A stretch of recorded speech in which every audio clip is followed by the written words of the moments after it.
Innal hamdalillah nahmaduhu wa nasta'inuhu wa nastaghfiruh wa na'udzu billahi min syururi anfusina wa min sayyiati a'malina may yahdihillahu fala mudhillalah wa may yudlilhu fala hadiyalah. Asyhadu an la ilaha illallah wahdahu la syarikalah wa asyhadu anna Muhammadan abduhu wa rasuluh allazi la nabiyya ba'dah amma ba'du. Faqala Allah ta'ala fil Qur'anil Karim a'udzu billahi minasy syaithanir rajim wa'tasimu bihablillahi jami'an wa la tafarraqu wazkuru ni'matallahi 'alaikum idz kuntum a'da'a fa'alafa baina qulubikum fa asbakhtum bi ni'matihi ikhwana wa kuntum ala syafa khufratin minan nari fa anqazakum minha kadzalika yubayyinullahu lakum ayatihi la'allakum tahtadun.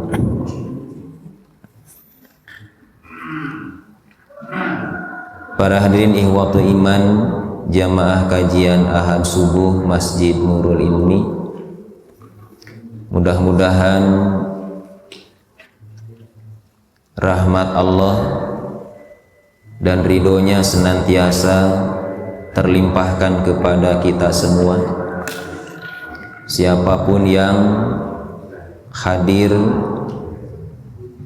di rumah Allah ini, di Baitullah ini, mudah-mudahan satu saat Allah kumpulkan kita di rumahnya, di Baitullah, termasuk salah satunya di Nabawi, karena di sana ada raudhah dan Nabi menggambarkan raudhah itu riyadun min riyadil jannah, adalah satu taman di antara taman-taman surga. Dan mudah-mudahan kita semua dikumpulkan hari ini di masjid ini, juga Allah kumpulkan kita di surganya nanti. Amin ya rabbal alamin. Pada subuh kali ini di tanggal 8 September 2024 bertepatan dengan tanggal 4 Rabiul Awal 1446 Hijriah.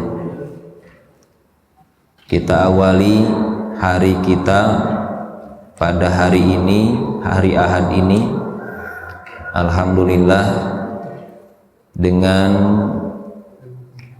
kebaikan-kebaikan, dengan ibadah-ibadah, dengan amal soleh, dalam rangka kita mengisi semua nikmat ini, usia, kesempatan, waktu yang setiap hari kita lewati, bagaimana senantiasa menjadi kebaikan, bagaimana senantiasa menjadi amal yang soleh, menjadi pahala untuk kita semua. Karena hari-hari yang kita lewati sebetulnya bagi kita sebagai orang yang beriman, sebagai seorang muslim, hanya satu, ikhwatu iman, ya, bagaimana dalam setiap hari itu kita senantiasa mendapat ridho Allah, ya. Bagaimana Allah ridho terhadap kita, bagaimana upaya kita meraih ridho Allah subhanahu wa ta'ala. Nah, maka tentu ketika kita melakukan apa yang diperintahkan Allah, ya, kemudian menjauhkan diri kita dari segala yang Allah tidak suka, segala sesuatu yang tidak dicintai oleh Allah. Maka mudah-mudahan itu bagian dari kebaikan-kebaikan amal soleh yang kita lakukan. Ikhwatul iman rahimakumullah. Nah, subuh kali ini kita akan mengupas salah satu surat yang sebenarnya sering kita dengar, ya. Ayat ini seringkali dibacakan, bahkan seringkali kita dengarkan, dan ternyata kalau kita baca ayat ini, ya, kita baca terjemahnya, apalagi kita membaca tafsir-tafsirnya, bahkan juga keterangan-keterangan hadis, ternyata ayat ini begitu luar biasa, ya, mengingatkan kita semua, mengingatkan kita sebagai hamba Allah yang sesungguhnya kita harus senantiasa memang diingatkan, gitu, ya. Harus senantiasa senantiasa diingatkan oleh Allah, sehingga kita tidak keluar dari apa yang seharusnya kita lakukan sebagai seorang muslim, sebagai orang yang beriman. Jadi kita berbahagia, bergembira, ya, karena kita berada pada jalan itu, gitu. Berada pada jalan kebenaran, berada pada jalan yang diridhoi oleh Allah. Nah, maka Allah, kalau satu saat kita terlena begitu, satu saat kita terlalaikan oleh kehidupan dunia ini, maka mudah-mudahan ayat-ayat yang seperti ini senantiasa mengingatkan, menggugah kita kembali untuk kembali pada jalan-jalan yang lurus, pada jalan-jalan kebenaran. Nah, urang aos heula ayat nanya. Allah Subhanahu wa taala berfirman dalam surah Ali Imran 102. Nah, kalau 103 ya, 102-nya itu perintah bertakwa.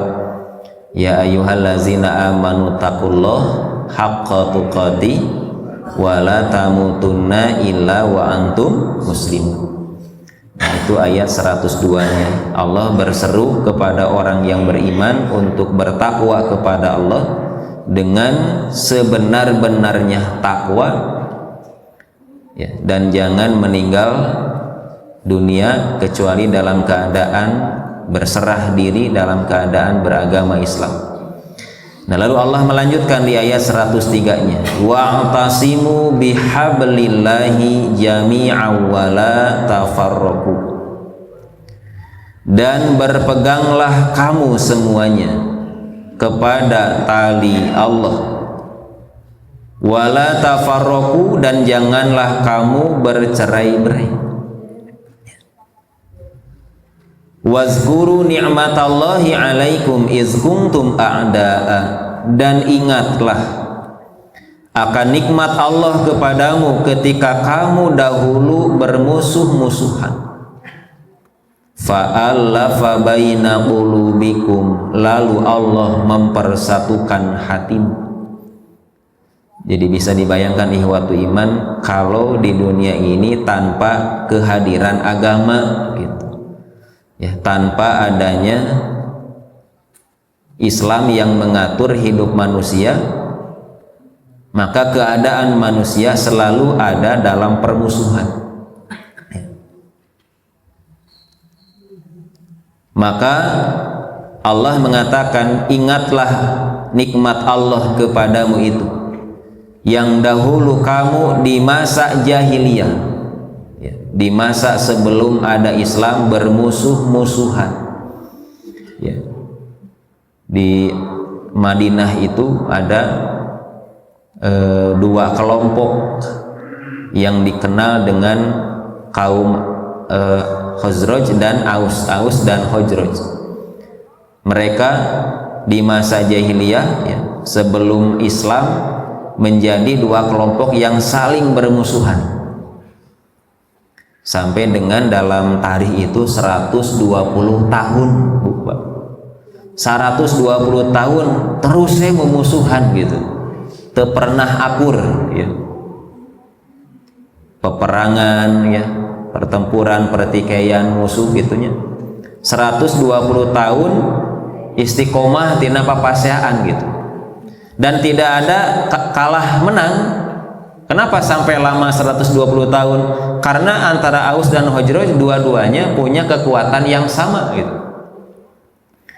Jadi Aus punya pengikut yang banyak, Khazraj pun sama pengikutnya banyak.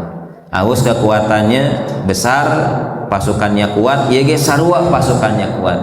Jadi karena nah betila sabab nu eleh gitu. Saimbang cek urang mah.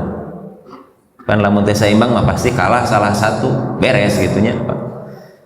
Ya mana nepi ka 120 tahun kan bukan waktu yang sebentar. Karena dalam tarikh dijelaskan ternyata dua kelompok ini punya kekuatan yang seimbang.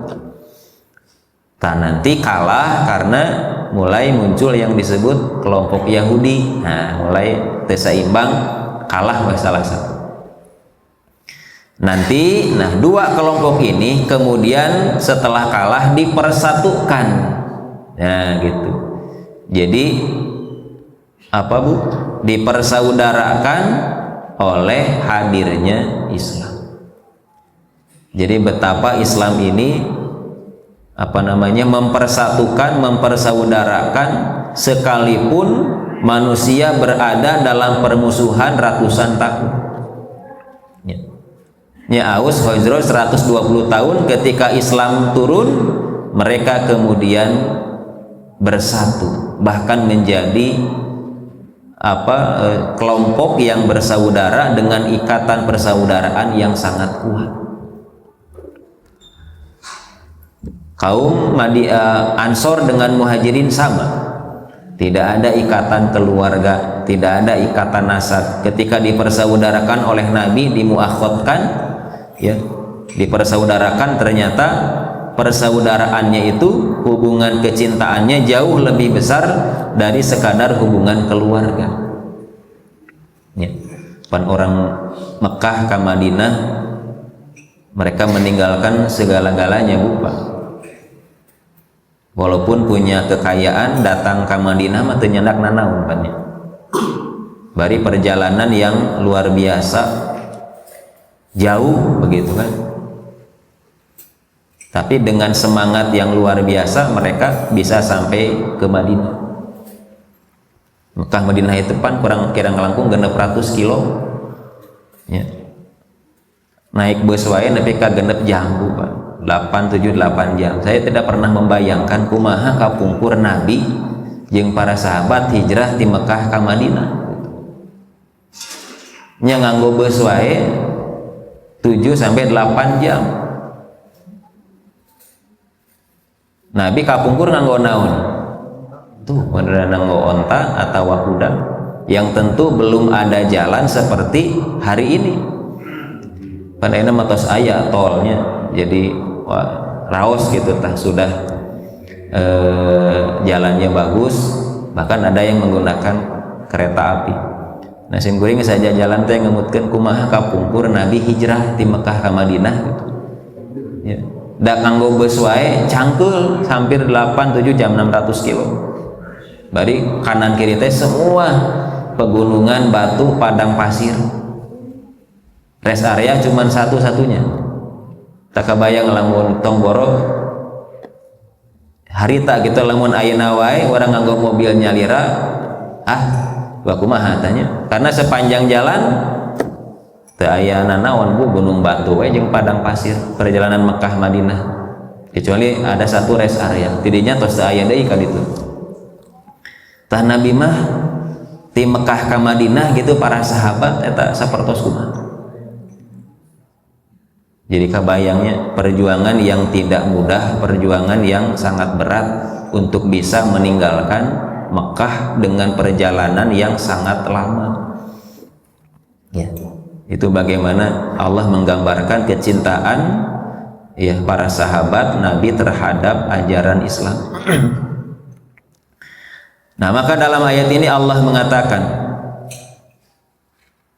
wa kuntum ala syafa huprati minan nari fa anqazakum minha, dan kamu telah berada di tepi jurang neraka, lalu Allah menyelamatkan kamu daripadanya. Ya, tidak ada yang dicari kecuali ini kan, keselamatan ya hidup dunia dan akhirat.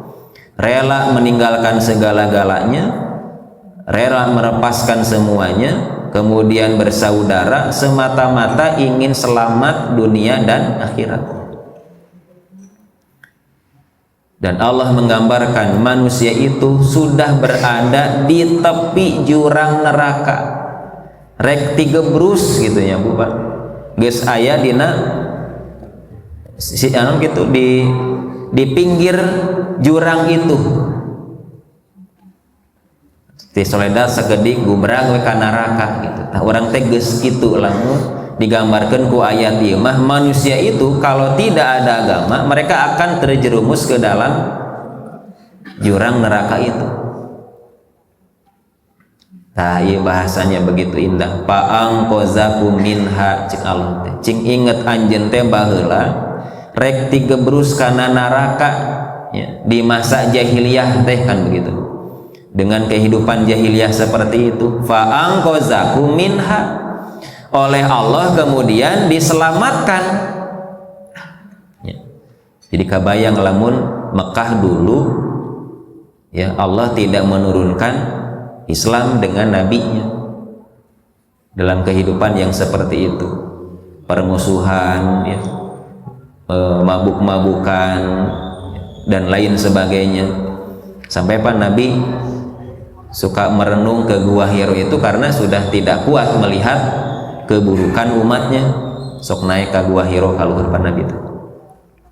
Kapan merenung tahanus ya, dan tidak lama Allah turun melalui malaikat Jibril menyampaikan ayatnya gitu.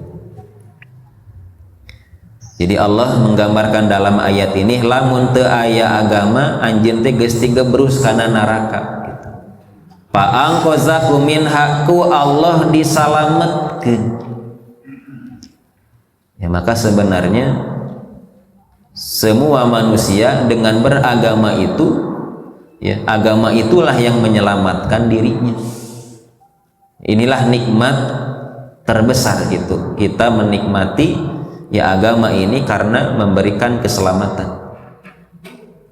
Kadzalika yubayyinullahu lakum ayatihi la'allakum tahtadun. Demikianlah Allah terangkan ayat-ayatnya kepadamu agar kamu mendapatkan petunjuk. Ya. Jadi bagaimana Allah menggambarkan naonnya Pak? Urang teh kudu syukur ka Allah sabab Allah anu nyalametkeun urang gitu. Nurek tigebrus ya kana neraka kepada kebinasaan ku Allah disalametkeun. Nah, pertanyaannya, diselamatkan oleh apa? Tadi di awal Allah mengatakan berpegang teguhlah kamu kepada tali Allah. Makanya Nabi tadi menggambarkan seperti orang yang diulurkan tali oleh seseorang dari atas ke bawah, rek tigebrus teh bunyi dina sisi teh jurang teh pan orang peryogi naon tah ya, peryogi talinya keur nyepengan gitu untuk menyelamatkan diri kita. Tah aya anu naon Bu ngalungkeun tali, cik kira-kira kumaha Pak? Pan kacida pisan atohna. Urang teh hayang salamet karena rek digebrus kana jurang nu sakitu jerona aya nu ngalungkeun tali. Cik kira-kira eta tali rek dikumahakeun? Rek dicepengan atawa diantepkeun wae gitu. Ya, tentu saja bagi yang mau selamat, tali itu akan dia pegang dengan kuat. Ya, dicepengan, dipegang dengan kuat. Ya. Kenapa? Karena ingin selamat. Nah, maka Allah tadi mengatakan wa'tasimu bihablillah, berpeganglah kamu kepada tali Allah itu. Orang teges rek digebrus karena neraka ku Allah diulurkan tali. Kan Nabi menggambarkan seperti tali yang diulurkan dari atas, dari langit ke bumi. Ku orang dicepengan sampai dengan selamat. Ya, maka Allah mengatakan dalam ayat tadi berpeganglah kepada tali Allah. Dan nanti dijelaskan oleh Nabi yang disebut dengan tali teh tali kumaha gitu. Ya. Anu bisa nyalametkeun hirup urang teh yang asalnya rek digebrus karena neraka. Nah, dalam beberapa hadis Nabi menjelaskan, diantaranya dalam Sunan Tirmidzi an Zaid bin Arqam radhiyallahu anhu maqala.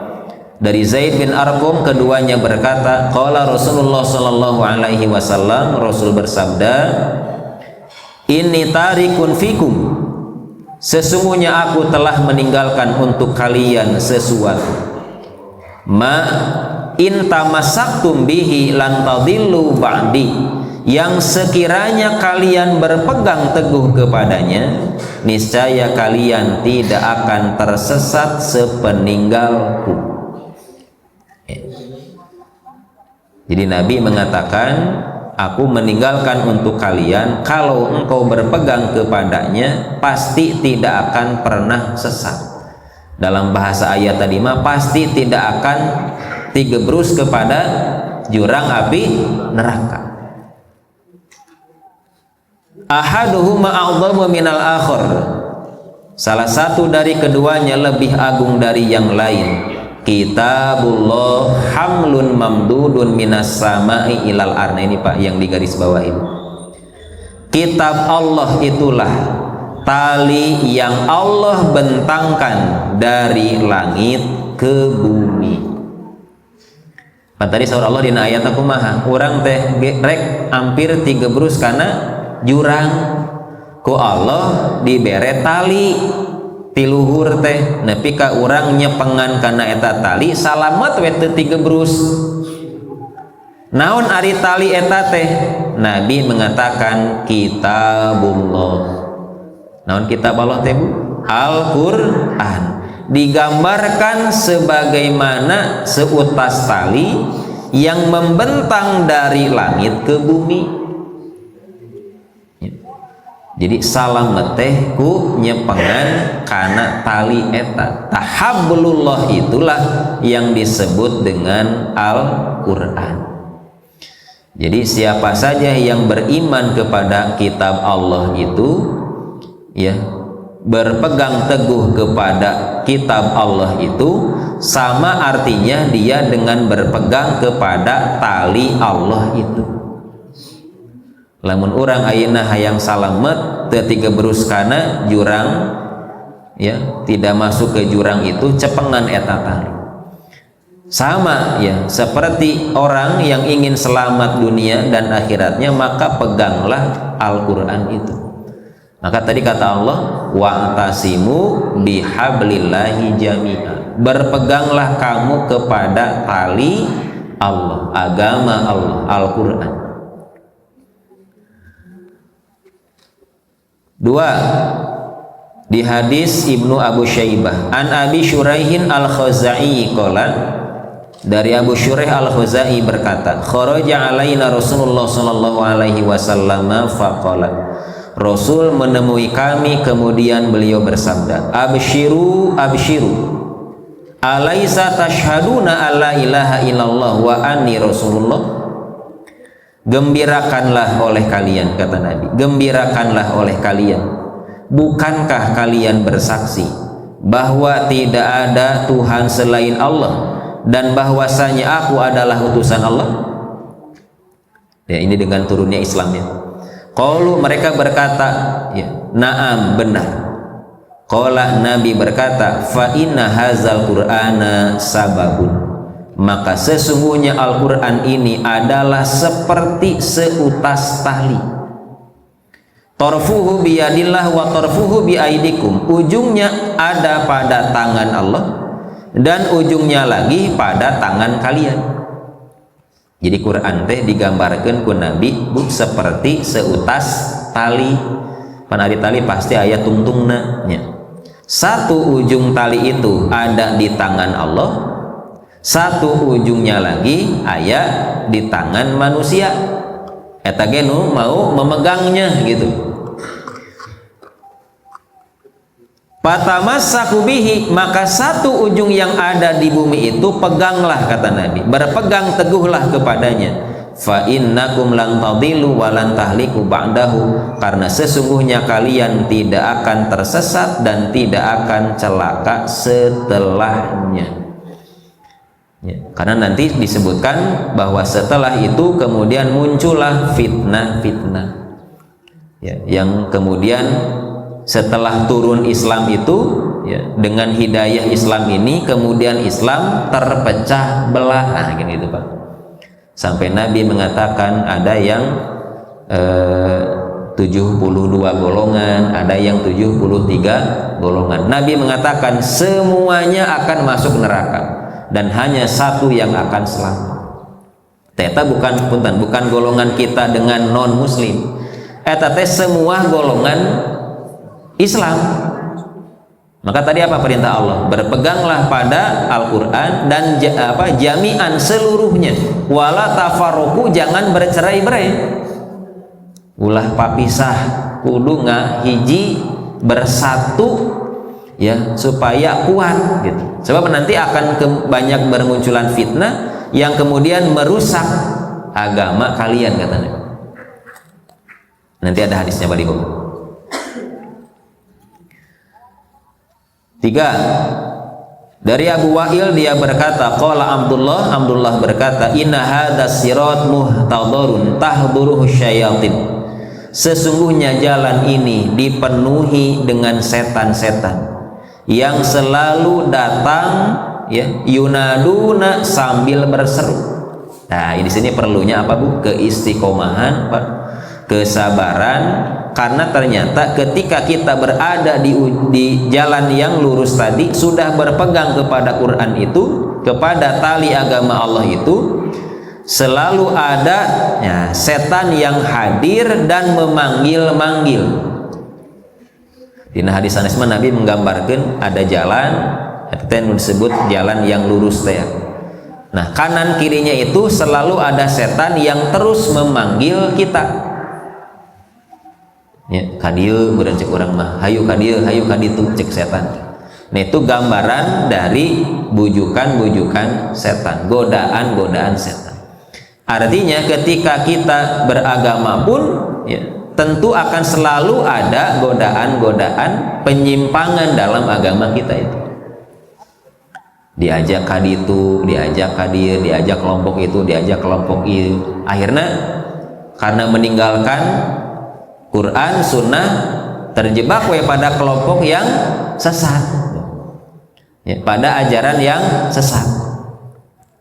Ya, inilah yang disebutkan oleh Nabi, kalau keluar dari jalan yang itu pasti berada dalam kesesatan. Karena yang benar mah hanya satu firqah teh.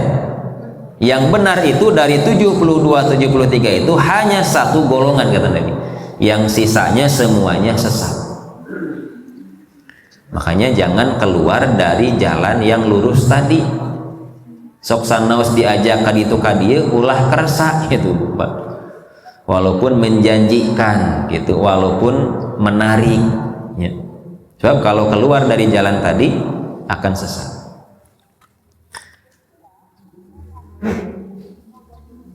Ya Abdallah hadza tariq fa'tasimu bihablillah fa inna hablallahil Qur'an. Kata Abdullah bin Mas'ud, berpegang teguhlah kamu kepada tali Allah yang tadi, cing pageuh, cing kuat, tong dilepaskeun gitu. Kenapa? Kalau lepas dari tali itu berarti sesat. Sesungguhnya tali Allah itulah Al-Quran. Jadi peganglah Quran itu dengan sekuat tenaga kita. ya tangtos maknana sanes nyepengan secara hakiki nya gitu Bu. Tapi Quran itu ya sebagaimana Allah mengatakan hudan, jadi petunjuk, jadi pedoman, tentu kalau tidak hanya dipegang atau disimpan ya, tapi diaos kan gitu Bu ya, ditarjamahkeun da sanes bahasa urang, kemudian diselami kandungannya, ditadaburi makna-maknanya nya siga urang ayeuna kan mentadaburi ayat. Da diaos unggul mapan teh ka hartosnya. Diaos, ditarjamahkeun, ditadaburi kandungannya. Dan yang utama adalah mengamalkan isi ajarannya. Jadi memuliakan Quran lain kudu dipusti-pusti, disimpen, dirapi-rapi sanes kitunya. Tapi diaos ulah disimpen wae gitu, ditarjamahkeun supados kahartos. Ya, dibuka kandungannya lalu diamalkan, nembe jadi pedoman, ya, nembe jadi petunjuk.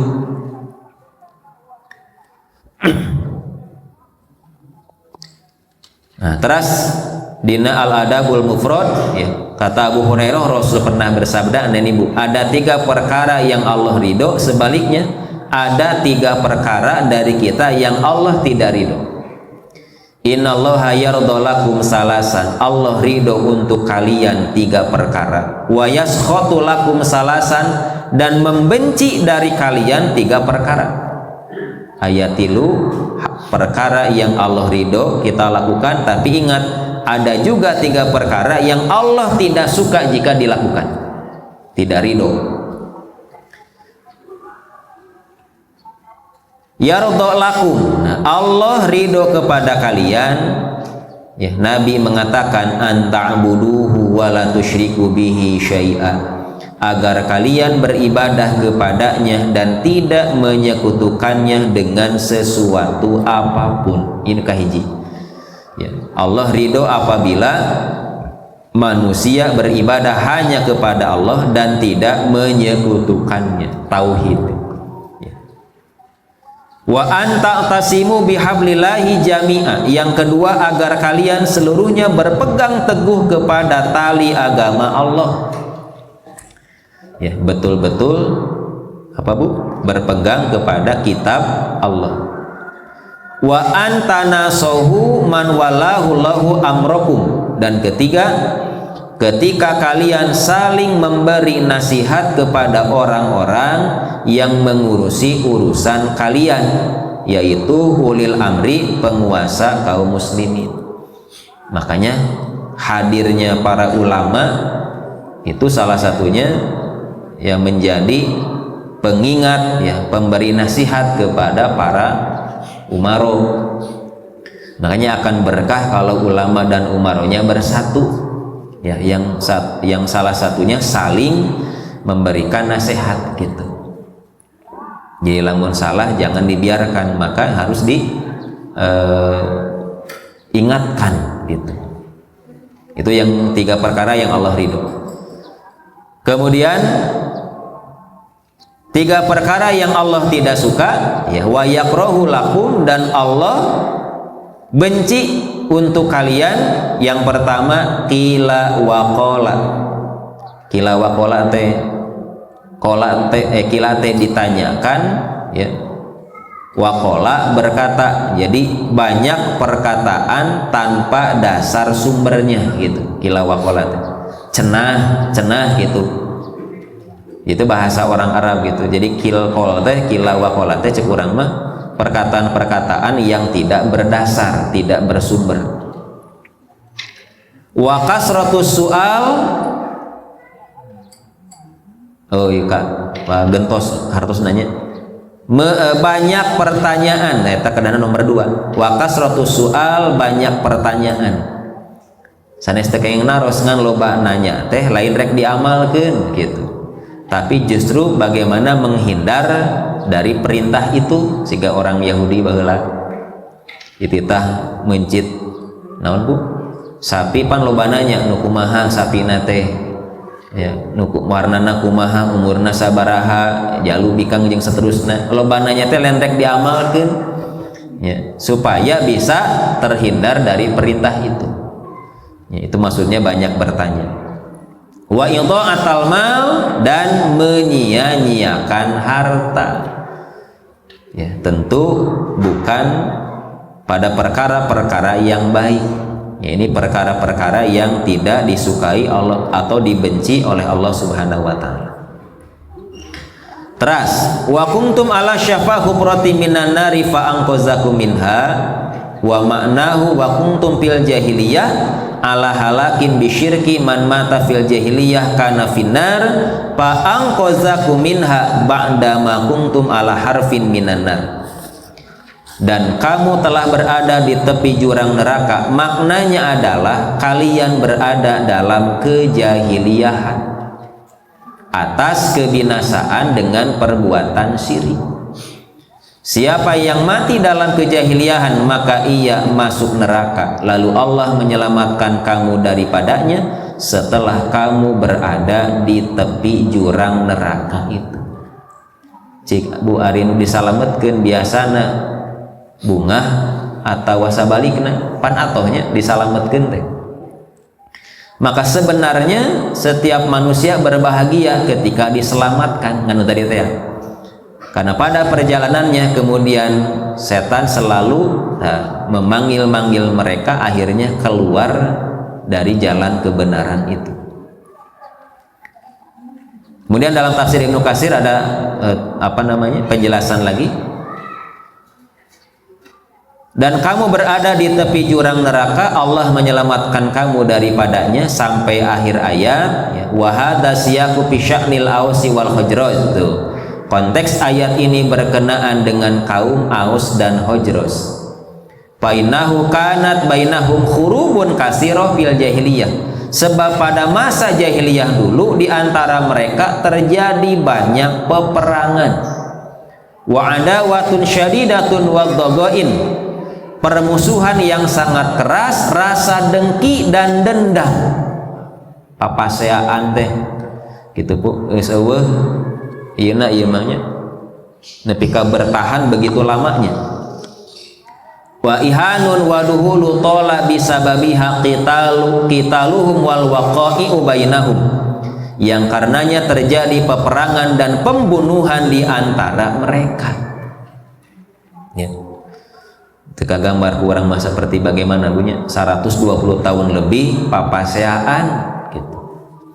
Fala maja'alahu bil Islam pada kholafihi mandahola minhum. Kemudian ketika turun Islam, di antara mereka pun memeluknya, soru ikhwanan mutahabbina bihalalillah. Jadilah mereka bersaudara dan saling mencintai karena Allah. Teh hebatna ya. Al-Quran atau Islam teh nuasalna memusuhan bahkan saling membunuh. Dengan turun agama ini kemudian mereka bersaudara dan saling mencintai karena Allah. Jadi jangan diajarkan kepada kita untuk bertoleransi begitu ya. Dan sama seperti halnya kita yang sudah ada di dalamnya, maknya masih keneh papaseaan gitu ya. Bagelama wajar pasea teh can aya Islam. Ketika semua sudah berada dalam Islam, apa yang membuat kalau ada sebagian kelompok masih bermusuhan? Yang menjadi dasarnya apa gitu? Itu bunga hiji, ya bunga hiji, padahal sarua sadayana ge muslim. Ya. Padahal hebatnya Allah menurunkan agama ini nu asalna ya berseteru lama jadi saling mencintai karena Allah. Mutawasilina fi zatillah muta'awinina 'alal birri wat taqwa. Allah mereka bersaudara mencintai karena Allah, saling menyambung hubungan dan tolong menolong dalam kebajikan dan juga ketakwaan. Ya. Kemudian beliau melanjutkan, bila mana mereka hidup dalam persatuan dan kesatuan, niscaya terjaminlah mereka dari kekeliruan. Seperti yang disebutkan oleh banyak hadis mengenai hal itu, sangat dikhawatirkan bila mereka bercerai-berai dan bertentangan. Hal ini ternyata menimpa umat ini hingga bercerai-berailah mereka menjadi 73 golongan. Ini yang dikhawatirkan Nabi. Dan betul terjadi, ya. Di antaranya terdapat satu golongan yang selamat masuk surga dan diselamatkan dari siksa neraka. Mereka adalah orang-orang yang mengikuti jejak yang telah dilakukan oleh Nabi dan juga para sahabatnya. Jadi ketika kemudian terjadi perselisihan, terjadi perpecahan, maka yang akan selamat itu yang disebutkan oleh Nabi, mereka yang tetap berpegang kepada tali agama Allah itu, yang benar-benar berquran dan sunnah, itulah yang akan selamat. Pan eta ge saminya iwatu iman. Ya, kita menjalankan agama ini, ibadah ini bagaimana berquran dan sunnah, kan itu yang menjadi dasar. Puntennya bade naon wae kelompok nama, ya maksudnya sanes nu 73 tadi.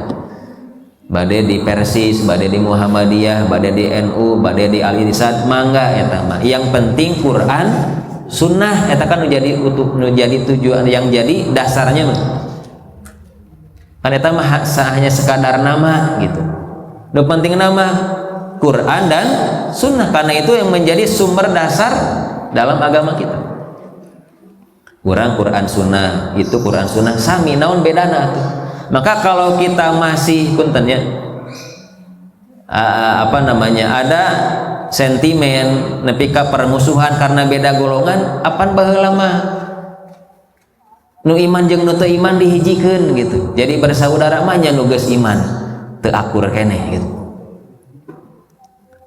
Hanya pedah punten dalam beberapa pelaksanaan ibadah aya nu beda, nyakeun beda memahami berenang ieu matos kabaca itu can kabaca sawios, jangan menjadi persoalan, ya. Nah cenah ulah kadinya eta mah Persis cenah gitu, masjid itu mah NU cenah gitu, masjid ieu mah Muhammadiyah, baheula mah ku Nabi dihijikeun mah nya urang geus ngahiji papisah deui gitu. Ya, eta mah cenah ayeuna non atahiyatna cenah utek-utekan Persis, nu teu utek-utekan NU cenah gitu.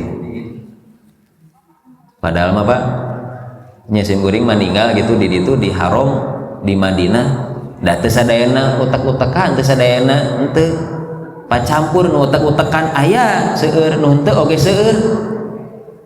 Dan sigana lain orang Persis, orang Muhammadiyah gitu. Dan lain orang Indonesia, ada orang Pakistan, orang Arab, orang Uzbekistan, orang Maroko, orang Malaysia, Singapura, Cina, Amerika, Inggris. Ternyata yang tangannya digerak-gerakan banyak, nu henteu banyak gitu. Jadi nu digerak-gerakan lain Persis hungkul, mereka pun banyak di sana, Bu. Ya, anu sarolak gitu, nu orang Arab seueur nu utek-utekan, seueur nu henteu, dan itu tidak menjadi persoalan. Enten upami nu utek-utekan Persis henteu di ditu ge seueur gitu. Banyak gitu orang yang tahiyatnya digerak-gerakan atau tidak digerak-gerakan dan tidak menjadi persoalan. Ya. Mohon di Nabawi sami, di Madinah ya, di Haram, di Mekah, di Masjidil Haram sami. Ya, jadi intinya apa? Bukan kelompok, ya kelompok nu ieu Persis ieu Muhammadiyah, tapi bagaimana kita sama-sama berquran dan sunnah, fastabiqul khairat. Dari ditu ge ya apa sama geuningan sadayana gitunya. Ngan panginten lamun ninggal cara salat nama sim goreng ninggal mah nu paling saya mah orang gitu, orang Indonesia ya. Di ditu mah rupa-rupa Bu, aya nu ngangkat tapi teu sidakep aya gitu ya, aya nu tanggah wae aya, jadi tidak menjadi ukuran.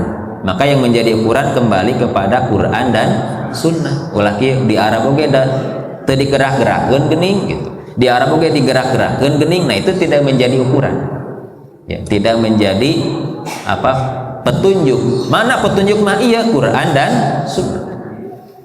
Ada Qurannya, ada sunnahnya, itulah yang kita ikuti.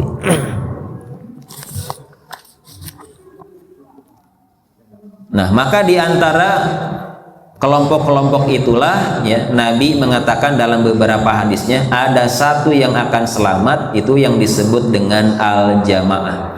Maka Nabi mengatakan yadullahi ma'al jamaah ya. Tangan dalam pengertian pertolongan kekuasaan Allah itu ada bersama al-jamaah.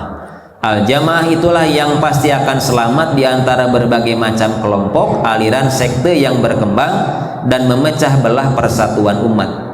Kelompok yang berpegang pada apa yang diamalkan Nabi dan para sahabatnya, inilah yang kemudian dikenal dengan ahlus sunnah wal jamaah. Pan urang didinya teh, pan sadena urang teh ahlus sunnah wal jamaah, berpegang kepada Quran, berpegang kepada sunnah, dan hidup berjamaah gitu. Ini bukan nama ya, tapi sifat ya. Jadi al-jamaah teh sanes nami kelompok, tapi sifat ya orang-orang yang berada dalam satu jamaah yang berpegang kepada Quran dan sunnah. Kenapa harus berjamaah, Bu? Nah, Nabi mengatakan sesungguhnya Bani Israel terpecah kepada 72 golongan, dan umatku, kata Nabi, akan terpecah kepada 73 golongan. Nabi mengatakan kulluhum finnar illa millatan wahidah, semuanya masuk neraka kecuali satu golongan saja. Mereka bertanya, man hiya ya Rasulullah? Siapa dia wahai Rasul? Nabi mengatakan ma'ana alaihi wa ashabi, apa yang aku dan para sahabatku ada padanya. Mereka yang mengikuti jejak langkah Rasul dan para sahabatnya. Itulah ahlus sunnah wal jamaah. Nah, mereka disebut seperti itu karena bersatu dalam Al-Quran, sunnah, dan ijma sahabat. Nah, nanti pedoman sumber hukum itu ada 3, Quran, sunnah, dan ijma ya, ijma kesepakatan seluruh kaum muslimin pada satu masa pada urusan tertentu. Ibnu Taimiyah pernah mengatakan wasumu ahlal jamaah li annal jamaah hiyal istima'u wa diduha al firqah. Mereka dinamakan ahlul jamaah karena jamaah itu adalah istima, berkumpulnya orang-orang, dan lawannya adalah firqah. Nyapan tadi teh Pak, berpecah-pecah, berfirqah-firqah ya. Maka orang yang berkumpul namanya istima, itu lawannya firqah. Wa in kana lafdzul jamaah qad sara isman li nafsil qaumil mustami'in ya. Meskipun lafaz jamaah telah menjadi satu nama untuk orang-orang yang berkelompok, wal ijma wal aslus salisu allazi ya'tamidu alaihi fil ilmi wadin. Sedangkan ijma merupakan pokok ketiga yang menjadi sandaran ilmu dan agama. Jadi ayat al-jamaah mah persatuan umat ya, berkumpulnya seluruh umat. Ada ijma mah pokok ketiga sandaran kita setelah Al-Quran dan sunnah.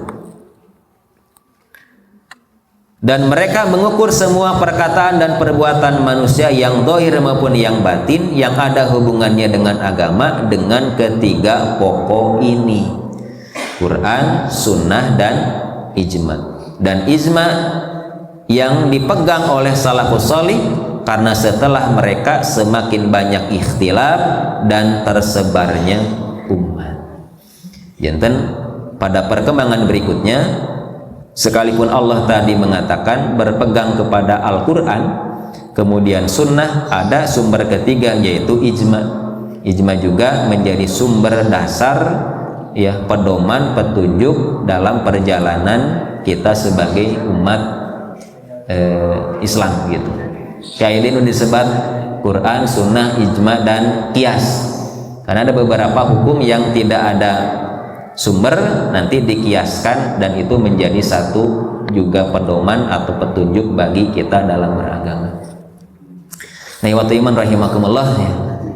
Demikian mungkin kajian kita pada pagi hari ini. Mudah-mudahan ayat ini ya senantiasa mengingatkan kita terus ya, bagaimana kita terselamatkan yang asalnya ada di dalam atau di pinggir jurang neraka, kita terselamatkan dengan berpegang teguh kepada Quran dan Sunnah. Mudah-mudahan Allah Subhanahu wa Ta'ala benar-benar senantiasa memberikan hidayah taufik kepada kita untuk senantiasa berpegang teguh kepada agama ini, selamat dunia dan juga akhirat. Rabbana atina fid dunya hasanah wa fil akhirati hasanah wa qina azabannar. Qulu qouli hadza astaghfirullah li wa lakum. Assalamualaikum warahmatullahi wabarakatuh.